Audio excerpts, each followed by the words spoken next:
మరి 2029లో జగన్మోహన్ రెడ్డి గారు కూడా మళ్ళీ పక్కాగా ముఖ్యమంత్రి అవుతారని చెప్తున్నారు కదా, మరి మీరేమంటారు? మరి పగటకళ్ళ కంటానికి తప్పే ఉందండి, పగటకళ్ళ కంటూనే ఉంటారు.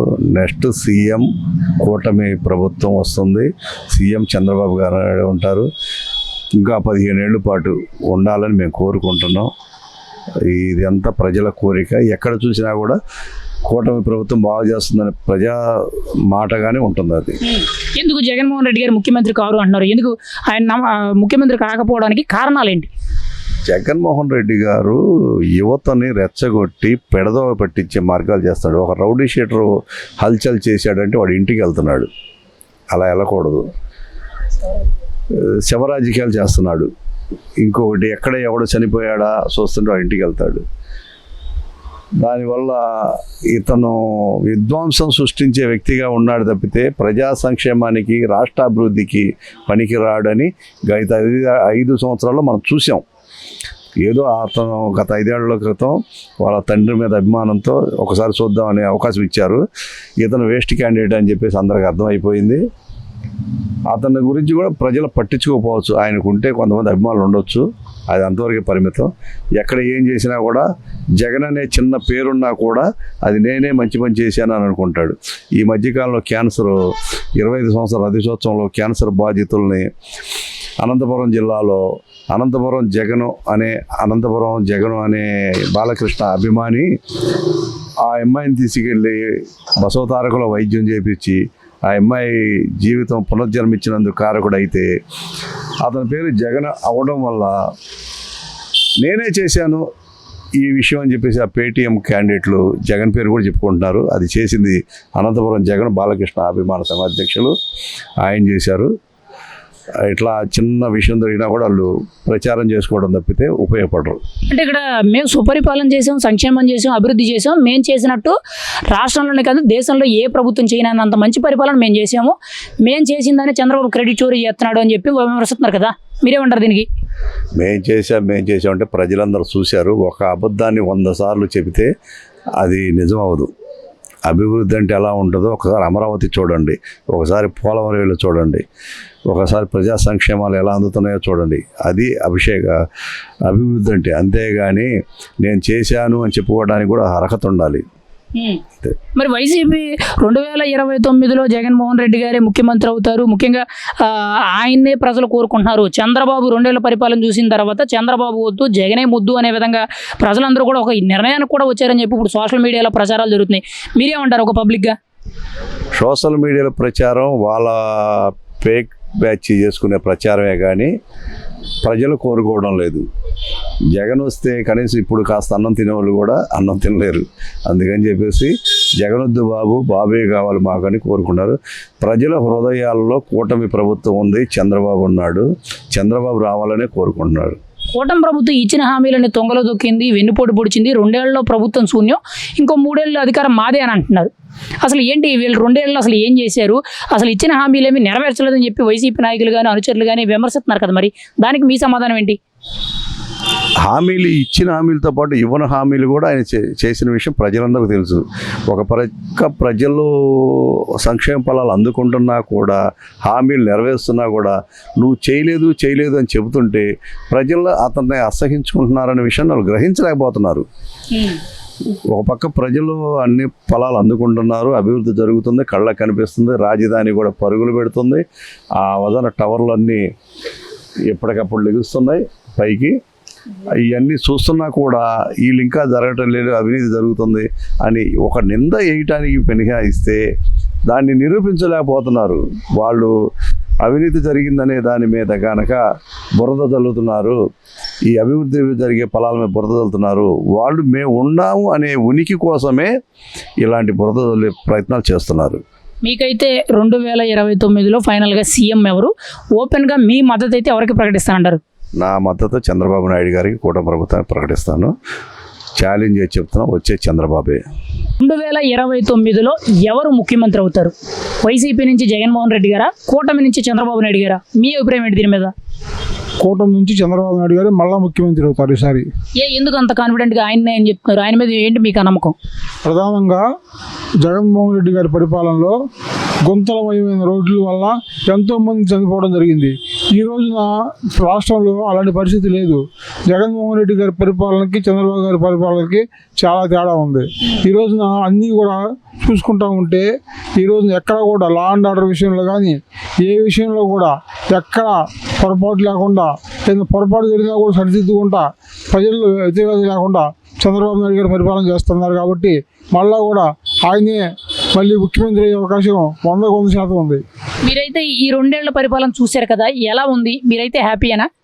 చాలా హ్యాపీ అండి. చంద్రబాబు నాయుడు గారి పరిపాలనలో అన్ని వర్గాలు కూడా సుభిక్షంగా ఉన్నాయి. అన్ని ఫలాలు కూడా కింద స్థాయి నుంచి ప్రతి ఒక్కరికి కూడా అన్ని పథకాలు మొత్తం అన్నీ కూడా చక్కగా అందరికీ చేరుతూ ఉన్నాయి. మరి ఇక్కడ ముఖ్యంగా చూసుకుంటే 2 ఏళ్ళు బాగుంది అంటున్నారు, హ్యాపీ అంటున్నారు కదా. అసలు ఈ 2 ఏళ్లలో కూటమి ప్రభుత్వం ఏం చేసింది? సంక్షేమాలు, అభివృద్ధి, పెట్టుబడులు, ఉద్యోగాలు, ఇలా పలు రకాల అంశాల మీద చూసుకుంటే అసలు ప్రభుత్వం ఈ 2 ఏళ్లలో ప్రజలకు ఏం చేసింది? మీరు వ్యక్తిగతంగా ప్రభుత్వం నుంచి ఏం పొందారు? ఇప్పుడు 2 ఏళ్ళలో చూసుకుంటే ప్రభుత్వం ఎన్నో కొత్త పథకాలని, కొత్త ప్రాజెక్టుల్ని గ్రౌండింగ్ చేయించింది. ముందు శంకుస్థాపనలు చేయించింది, గ్రౌండ్ అయింది. ఇప్పుడు అనకాపల్లిలో చూసుకుంటే స్టీల్ ఫ్యాక్టరీ, అట్లాగే ఇప్పుడు చిత్తూరు చూసుకుంటే ఒక బుల్లెట్ ఫ్యాక్టరీ, అనంతపురంలో చూసుకుంటే ఒక విమానాల తయారీ ఫ్యాక్టరీ, అట్లా ప్రతి జిల్లాలో కూడా ఏదో ఒక ఫ్యాక్టరీ. అనంతపురం జిల్లాని సోలార్ హబ్గా మార్చడంలో చాలా కీలక పాత్ర వహించారు. అట్లాగే కర్నూలు జిల్లాలో కూడా సోలార్ ప్రాజెక్టులు వచ్చినాయి. అట్లాగే ప్రతి జిల్లాకి ఏదో ఒకటి, గుంటూరు జిల్లాకి పోర్టులు, కొత్తగా టూరిజం హబ్బు, కృష్ణా జిల్లాలో బందర్ పోర్టు, ఇట్లా అన్నీ కూడా పథకాలు ముందుకు వెళ్తున్నాయి. అలాగే పోలవరం కూడా దాదాపుగా పూర్తిగా వచ్చింది. వచ్చే సంవత్సరం జూన్ కల్లా పోలవరం కూడా ప్రారంభోత్సవానికి సిద్ధంగా ఉంది. కాబట్టి చంద్రబాబు నాయుడు గారు మరలా ముఖ్యమంత్రి అయితేనే ఏమన్నా మిగిలి ఉన్న కార్యక్రమాలు కూడా పూర్తి అవడానికి అవకాశం ఉంటుంది. ఇప్పుడు మీరు చంద్రబాబు గారు ముఖ్యమంత్రి అయితేనే ఇప్పుడు పెండింగ్లో ఉన్న ప్రాజెక్టులు, అభివృద్ధి పనులు ఇంకా కొనసాగుతాయి, ఇంకా బాగా జరుగుతాయి అంటున్నారు. మరి జగన్మోహన్ రెడ్డి గారు ముఖ్యమంత్రి కారు అని అంటున్నారు కాబట్టి ఎందుకు కారు? దానికి ఒక రీజన్ చెప్పండి.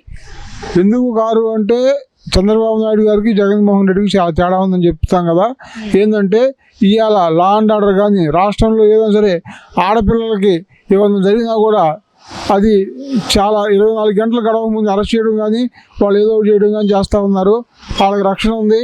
అట్లాగే ప్రతి రంగంలో కూడా చంద్రబాబు గారి మార్క్ పాలన కనపడుతూ ఉంది. కాబట్టి జగన్మోహన్ రెడ్డికి చంద్రబాబు తేడా ఈరోజు ప్రజల్లో తెలిసింది. కాబట్టి 45% మంది చంద్రబాబు గారి పాలనకి జగన్ ఎవరైతే ఓటేశారో వాళ్ళలో కనీసం ఒక 50% మంది అయినా సరే ఖచ్చితంగా ఈసారి చంద్రబాబు నాయుడు గారికి ఓటేస్తారు. 2029లో ఎవరు ముఖ్యమంత్రి అవుతారు? ముఖ్యంగా వైసీపీ నుంచి మాజీ ముఖ్యమంత్రి జగన్మోహన్ రెడ్డి గారా, లేదంటే ప్రస్తుతం ముఖ్యమంత్రిగా ఉన్న కూటమి ప్రభుత్వం తరపు నుంచి చంద్రబాబు నాయుడు గారా? మీ అభిప్రాయం ఏంటి? అందులో ఏ డౌట్ లేదండి. ఖచ్చితంగా చంద్రబాబు నాయుడు గారే నెక్స్ట్ 2029లో కూడా సీఎం అవుతారు. ఎందుకు ఆయన్నే ఎందుకు ఉంచుకున్నారు? మీరు ఒక యూత్ కదా, ఆయన్నే ఎందుకు అంత కాన్ఫిడెంట్గా చెప్తున్నారు? ఎందుకంటే ఆయనకి 40 సంవత్సరాల అనుభవం ఉంది, రాజకీయ అనుభవం. అంత అనుభవం ఉంది కాబట్టి ఆయన ముందు చూపుగా ఫ్యూచర్లో మనకంటూ ఏమేం కావాలో అన్నీ తీసుకొస్తున్నాడు. దాని గురించి 2029లో ఆయన సీఎం అవ్వాలి, అవుతారు, ఖచ్చితంగా అవుతారు. ఓకే. మరి ఈ 2 ఏళ్ళు కూటమి ప్రభుత్వం అసలు ఏం చేసింది? ఎంతవరకు కూడా ఇచ్చిన హామీలు నిలబెట్టింది? అభివృద్ధి, సంక్షేమాలు వీటి విషయాల్లో ఎలా ఉంది? అసలు మీకు ఎలా అనిపించింది ఈ 2 ఏళ్ళ పరిపాలన? సంక్షేమ పథకాల గురించి ఆలోచిస్తే ఒక్క 1500 ఇస్తున్నారు, అది ఒక్కడ తప్ప మిగతా అన్ని సంక్షేమాలన్నీ సమకూర్చారు. అంతా బాగానే ఉంది. ఇంకా చెప్పుకోవాలంటే ఈ మా నారా లోకేష్ గారు కానీ చంద్రబాబు గారు కానీ ముందు డొంక రోడ్లు కూడా బాగా మంచి రోడ్లు డెవలప్ చేస్తున్నారు. బాగా అన్ని రోడ్లు కూడా బాగా చేస్తున్నారు, డెవలప్ చేస్తున్నారు. ఇంకో విషయం అయితే అమరావతి వెళ్ళినా కానీ 33,000 ఎకరాల్లో నెక్స్ట్ సింగపూర్ లాగా తయారవుతుంది ఖచ్చితంగా. ఇంకొక టర్ము మన చంద్రబాబు నాయుడు గారికి కానీ 2029లో సీఎం అయితే కనుక ఖచ్చితంగా నెక్స్ట్ సింగపూర్ మన అమరావతి. మరి ముఖ్యంగా వైసీపీ చాలా ప్రధానంగా మాట్లాడే మాటలు ఏంటంటే అమరావతి పేరుతో ఇక్కడ అవినీతి జరుగుతుందని అంటున్నారు. చాలా బలమైన ఆరోపణలు అమరావతి కానీ పోలవరమే కానీ వీటి విషయాల్లో అభివృద్ధి పేరుతో అవినీతి అనే మాట్లాడుతున్నారు. మీరేమంటారు? నిజంగా అమరావతిలో అభివృద్ధి జరుగుతుందా, అవినీతి జరుగుతుందా? అభివృద్ధి జరుగుతుందో అవినీతి జరుగుతుందో వచ్చి ఇక్కడ రైతులు కానీ ఇక్కడ ఉన్న కార్మికులు కానీ దాదాపు 25,000-30,000 మంది డైలీ 24 గంటలు పనిచేస్తున్నారు. ఆడ కార్యక్రమాలు ఏం జరుగుతున్నాయి ఒకసారి వచ్చి చూస్తే వైసీపీ వాళ్ళకి కళ్ళు తెరిచి తెలిసిద్ది. ఎంపీ బంగ్లాలు కానీ, ఎమ్మెల్యే బంగ్లాలు కానీ, మినిస్టర్ బంగ్లాలు కానీ, ఎక్కడున్న సెక్రటరేట్ కానీ, అసెంబ్లీ కానీ మొత్తం కూడా అన్ని పనులు 24 గంటలు శరవేగంగా జరుగుతున్నాయి. దాదాపు 25,000 నుండి 30,000 మంది కార్మికులు ఉన్నారు, పనిచేస్తున్నారు. అమరావతి దాదాపు 3 సంవత్సరాల్లో కొలిక్కి వచ్చింది. రైతులకు ప్లాట్లు ఇస్తారు, ఎటువంటి ఇబ్బంది లేదు. రైతుగా మేము నమ్ముతున్నాం. మరి వైసీపీ మేము మాదే అధికారం, మేము గతంలో సంక్షేమం చేసాం, అభివృద్ధి చేసాం, సుపరిపాలన చేసాం, మేము చేసింది చెప్పుకోకపోవడం వల్లే ఓడిపోయామని అంటున్నారు. ఇప్పుడు దాన్ని చంద్రబాబు తన క్రెడిట్ చోరీ చేసి తన ఖాతాలో వేసుకున్నాడు తప్పితే కొత్తగా చేసింది ఏమీ లేదని అంటున్నారు.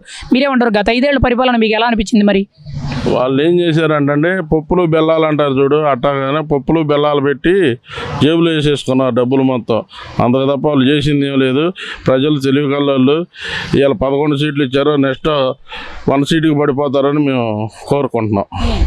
మరి కూటమి ప్రభుత్వం అప్పులు చేస్తుంది. జగన్మోహన్ రెడ్డి గారు 5 ఏళ్లలో చేసిన అప్పు 3.60 లక్షల కోట్లు అయితే 2 ఏళ్లలో చంద్రబాబు 3.20 లక్షల కోట్లు అప్పులు చేసాడని అంటున్నారు. మీరేమంటారు?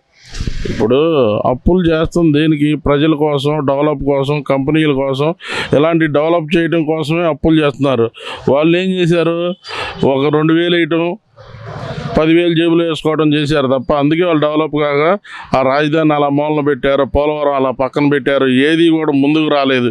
అందుకే వాళ్ళకి 11 సీట్లు ఇచ్చారు. ఇక అవి కూడా ఫ్యూచర్లో 11 సీట్లు కూడా 1% పడిపోతారు. 2 ఏళ్ల కూటమి ప్రభుత్వ పరిపాలన చూసిన తర్వాత చంద్రబాబు వద్దు, జగనే ముద్దు అన్నట్టు ప్రజలందరూ మళ్ళీ జగన్మోహన్ రెడ్డి గారిని ముఖ్యమంత్రి చేయాలని కోరుకుంటున్నారని చెప్పి ఇప్పుడు సోషల్ మీడియాలో ప్రచారాలు జరుగుతున్నాయి. మీరేమంటారు? నిజంగా ప్రజలు జగన్మోహన్ రెడ్డి గారిని మళ్ళీ ముఖ్యమంత్రి కావాలని కోరుకుంటున్నారా? ఏమండి, కులాల మతాల మధ్య చిచ్చులు పెట్టి ఏదో విధంగా అది ముఖ్యమంత్రి అవ్వాలని కోరుకుంటున్నాడు. కానీ అలాంటి మాత్రం ఏం జరగవు. 2029లో చంద్రబాబు నాయుడు గారు మళ్ళీ సీఎం అవుతారు. ఫైనల్గా మీరేమంటారు? మీ ఒపీనియన్ అయితే ఏంటి? మీ మద్దతు ఎవరికి? 2029లో ముఖ్యమంత్రి ఎవరు? జగన్ గారా, చంద్రబాబు గారా? 2029లో కూటమి ప్రభుత్వం తరఫున సిబిఎన్ మళ్ళీ ముఖ్యమంత్రిగా ప్రమాణ స్వీకారం చేస్తారు. ఇది ఎటువంటి ఇబ్బంది లేదు. 2029లో ముఖ్యమంత్రి ఎవరు అవుతారు? మీ అభిప్రాయం ఏంటి? 2029లో ముఖ్యమంత్రి ఎవరవుతారనేది ఈ రాష్ట్ర ప్రజలు అందరూ కూడా 2 సంవత్సరాలకి చెప్తున్నారు. మళ్ళీ చంద్రబాబు నాయుడు గారే ఈ రాష్ట్రానికి ముఖ్యమంత్రి అవుతారు, 5వసారి ముఖ్యమంత్రిగా చంద్రబాబు నాయుడు గారే మళ్ళీ ప్రమాణ స్వీకారం చేస్తారని కూటమి నాయకులందరూ కూడా ఏకాకంఠంగా రాష్ట్ర ప్రజలందరూ కూడా చెప్తున్నారు. ఎందుకు మళ్ళీ ముఖ్యమంత్రి చంద్రబాబు అవుతారు? ఆయన మీద మీకేంటి ఆ నమ్మకం? చంద్రబాబు నాయుడు గారి మీద నమ్మకం ఏంటంటే ఈ రాష్ట్రంలో జరుగుతున్న అభివృద్ధి, సంక్షేమాలు, ఒక శాంతియుత లా అండ్ ఆర్డర్ ఎంతో చాలా చక్కగా జరుగుతుంది. ప్రజలందరూ కూడా సుఖశాంతులతో సంపూర్ణంగా ఎవరి పని వాళ్ళు చేసుకొని ప్రశాంతంగా బతుకుతున్నారు. ఇంకింత మించి ఏం కావాలి మాకు? గవర్నమెంట్ తరపు నుంచి అరాచకాలు, దోపిడీలు, రౌడీయిజం, ఏంటి గంజాయి, డ్రగ్స్, కల్తీ మద్యం, ఇసుక దోపిడీ, రేషన్ దోపిడీ, రాష్ట్రంలో ఎక్కడ చూసిన గొడవలు, చంపుకుంటాం, నరుక్కుంటాం ఇలా జరుగుతుంటే వాళ్ళ పరిపాలన ఎవరు కావాలని కోరుకున్నారు? అందుకనే కదా 151 సీట్ల వాళ్ళు కూడా 11 సీట్లకు పరిమితం చేసి కూటమి ప్రభుత్వానికి 164 సీట్లు ఇచ్చారంటే చంద్రబాబు నాయుడు గారిది ఒక ఎంతో స్వర్ణయుగ పాలన, సుభిక్షితమైన పాలన అని చెప్పేసి ప్రజలు పట్టం కట్టారు.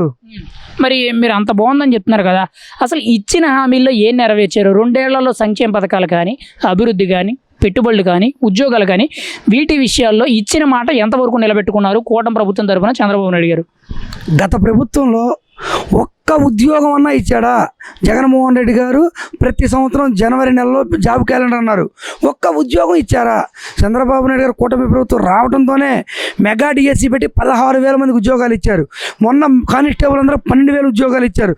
ఇలా ఎన్నో సంస్థలు అన్ని రంగాల్లో కూడా ప్రభుత్వ ఉద్యోగాలన్నీ బయటికి తీసి జాబ్ మేళా పెట్టి ఈ రాష్ట్రంలో చదువుకున్న ఉద్యోగాలందరికీ ఉపాధి అవకాశం కల్పిస్తున్న ప్రభుత్వం కూటమి ప్రభుత్వం. ఏంటి సంక్షేమంలో వచ్చేసరికి ఒక పక్కన ఉదయం 6 గంటలకే 4,000 రూపాయలు పెన్షన్ ఇస్తున్నారు వికలాంగులకి, వితంతులకి, వృద్ధాప్యులకి. వికలాంగులకి 6,000 రూపాయలు పెన్షను, శాశ్వతంగా మంచానికి పరిమితమైన వాళ్ళకి 15,000 రూపాయలు, క్యాన్సరు కిడ్నీ వ్యాధితో బాధపడే వాళ్ళకి 10,000 రూపాయలు.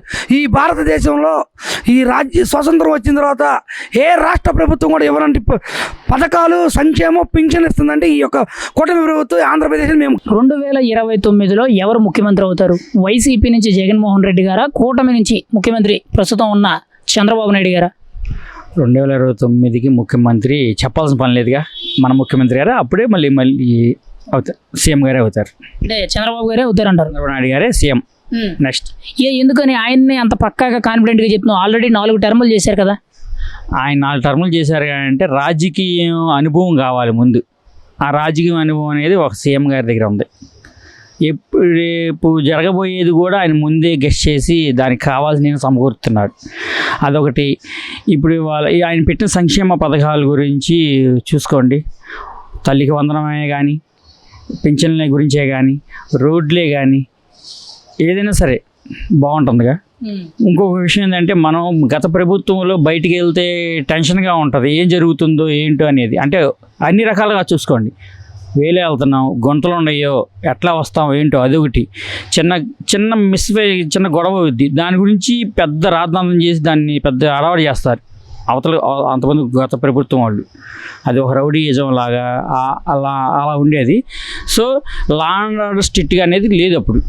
ఈరోజు చూసుకోండి, హాయిగా సేఫ్గా ఉంది. ఎక్కడికి వెళ్ళినా సరే ఏ రోడ్డు అయినా చూడండి, నీట్గా ఉంటుంది, గింతలు లేవు, చాలా బాగుంది. లా అండ్ ఆర్డర్ కూడా చాలా సిస్టమేటిక్గా ఉంది. మరి ఈ 2 ఏళ్ల కూటమి ప్రభుత్వం మీకు ఎలా అనిపించింది? మీరైతే హ్యాపీగా ఉన్నారా? చాలా సంతోషంగా ఉన్నాం, చాలా సంతోషంగా ఉన్నాం. దీంట్లో ఏ మార్పు లేదు. వీళ్ళు గత ప్రభుత్వంలో ఏమవుతుంది, పథకాలు పనికిరాని ఇచ్చి ప్రజలను సోమరబోతు చేసి వాడంటూ సొంతంగా ఎదిగే ఆలోచన లేకుండా చేసి వాడు ఎలా బతకాలో కూడా వీళ్ళే చెప్తున్నారు. ఇప్పుడు ప్రజలు ఎలా బతకాలనేది కూడా ఈ గత ప్రభుత్వం నాయకులే చేసి చూపిస్తున్నారు, ఎలా బతకండి అని. కానీ ఈ ప్రభుత్వం అట్లా కాదు, వీళ్ళు చెప్తున్నారు ఎలా బతకాలి, జీవనోపాధి ఏమన్నా చేసుకొని బతకండి, దానికి కావాలని జీవనోపాధి కల్పిస్తాం. ఇలా అంటే ఒక మనిషిని పట్టాలు తిప్పిన ట్రైన్ని కనుక దాన్ని మళ్ళీ గాడిలో పెట్టి తీసుకొచ్చినట్టు జరుగుతుంది ఇప్పుడు. మరి ఈ 2 ఏళ్లలో సంక్షేమాలు, అభివృద్ధి, పెట్టుబడులు, ఉద్యోగాలు, ఇలా రకరకాల విషయాల్లో కూటమి ప్రభుత్వం ఇచ్చిన మాటని ఎంతవరకు నిలబెట్టుకుంది? ఎంతవరకు కూడా హామీలు నెరవేర్చిందంటారు? ఎంతవరకు హామీలు నెరవేర్చిందంటే ఇప్పుడు ఆల్మోస్ట్ 80% నెరవేరింది. ఇంకా 1 అంటే జరుగుతాయి, కానీ వెయిట్ చేయాలిగా. 5 సంవత్సరాలు వెయిట్ చేసిన వాళ్ళు ఇంకొక సంవత్సరం వెయిట్ చేయాలిగా. అది వెయిట్ చేయాలి.